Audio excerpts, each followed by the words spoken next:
നശിപ്പിക്ക്, എല്ലാം നശിപ്പിക്ക്. എനിക്കെന്താ?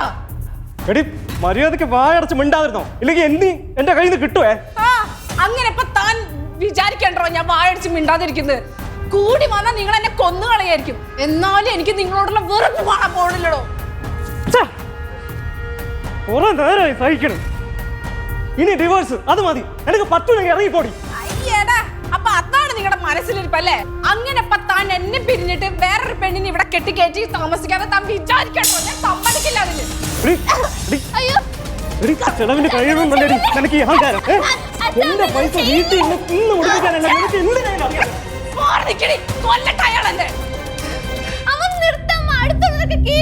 കേക്കട്ടെടി, എല്ലാരും കേക്കട്ടെ, ഇവിടെ സ്വഭാവം എല്ലാരും അറിയട്ടെ. ഞാൻ എന്റെ പെങ്ങൾക്ക് വീട് വെക്കാൻ ക്യാഷ് കൊടുത്തതാ ഇവക്ക് ഇത്രയും ദേഷ്യമാവാൻ കാരണം. ഇവക്ക് സഹോദര സ്നേഹം ഇല്ലെന്ന് പറഞ്ഞു, എനിക്ക് എങ്ങനെ ആവാൻ പറ്റൂ? തന്റെ പെങ്ങൾക്ക് കാശ് കൊടുക്കാതിരിക്കുക എന്തൊക്കെ ചെയ്യണോ? അതിന് എന്റെ സ്വർണ്ണം എടുത്തത് താൻ പണയം വെച്ചത് എന്തിനാ? എന്റെ സ്വർണ്ണം എന്റെ അച്ഛൻ കഷ്ടപ്പെട്ടുണ്ടാക്കി എനിക്ക് തന്നതാ. അത് ബാങ്കിൽ കൊണ്ടുവച്ചപ്പോഴേ പലിശയുടെ പലിശയായിട്ട് അവര് എന്നെ വിളിച്ചോണ്ടിരിക്കുന്നത്. അതിലൊരു തരി പൈസയെങ്കിലും തനിക്ക് കൊണ്ട് അടയ്ക്കാൻ തോന്നിയോ? എന്നിട്ട് താൻ എന്റെ പെങ്ങൾ ചോദിച്ചപ്പോ വീണ്ടും എടുത്ത് കാശ് കൊടുത്തിരിക്കുന്നത്. അപ്പൊ തനിക്ക് എവിടെ നിന്ന് കിട്ടണോ കാശ്?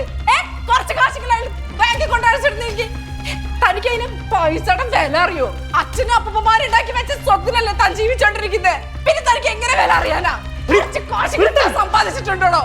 എനിക്ക് നിർത്താൻ മനസ്സില്ല. താൻ ചെയ്യണോ? ഞാൻ എങ്ങനെ പൈസ ചെലവാക്കണേ നിന്നെ ബോധിപ്പിക്കേണ്ട ആവശ്യമൊന്നും എനിക്കില്ല. പറഞ്ഞു മനസ്സിലാക്കി? താൻ മനസ്സിലാക്കി തരുന്നു വേണ്ട എനിക്ക് ജീവിക്കാനായിട്ട്. താന്റെ സ്വർണ്ണം എടുത്തതാ. എന്തെടുത്താ സംസാരം?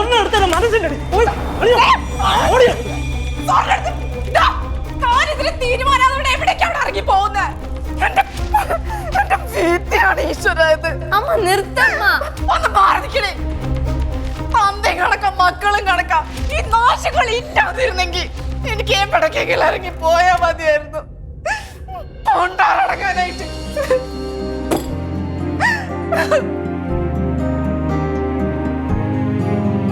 അച്ഛനും അമ്മയ്ക്ക് നമ്മളോട് ഒരു സ്നേഹവും ഇല്ലല്ലേ ചേച്ചി?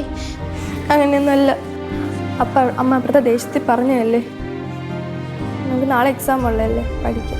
ഈ വീട്ടിൽ നമ്മൾ എങ്ങനെയാണ് ചേച്ചി സമാധാനത്തോടെ ഇരുന്ന് പഠിക്കുന്നത്? എപ്പോഴും അടിയും വഴക്കും. നമ്മുടെ അടുത്ത് ആർക്കും ഒരു സ്നേഹവും ഇല്ല. സ്നേഹമുണ്ട്, നിനക്ക് ഞാനില്ലേ കൂടെ? എൻ്റെ ഫ്രണ്ട്സിൻ്റെ അച്ഛനമ്മമാരെ എപ്പോഴും നല്ല സ്നേഹത്തോടെയാണ് ഇരിക്കുന്നത്. ഇവിടെ മാത്രമേ ഉള്ളൂ എപ്പോഴും ഇങ്ങനെ. ആ വീട്, നീ ഇപ്പോൾ സ്കൂളിൽ വിട്ട് വന്നല്ലേ ഉള്ളൂ, എല്ലാം കഴിച്ചായിരുന്നോ? ഇല്ല. പോയി കഴിക്കുക. ചേച്ചിയൊന്നും കഴിച്ചില്ലല്ലോ? ഇല്ല, വാ നമുക്ക് എന്തെങ്കിലും പോയി കഴിക്കാം.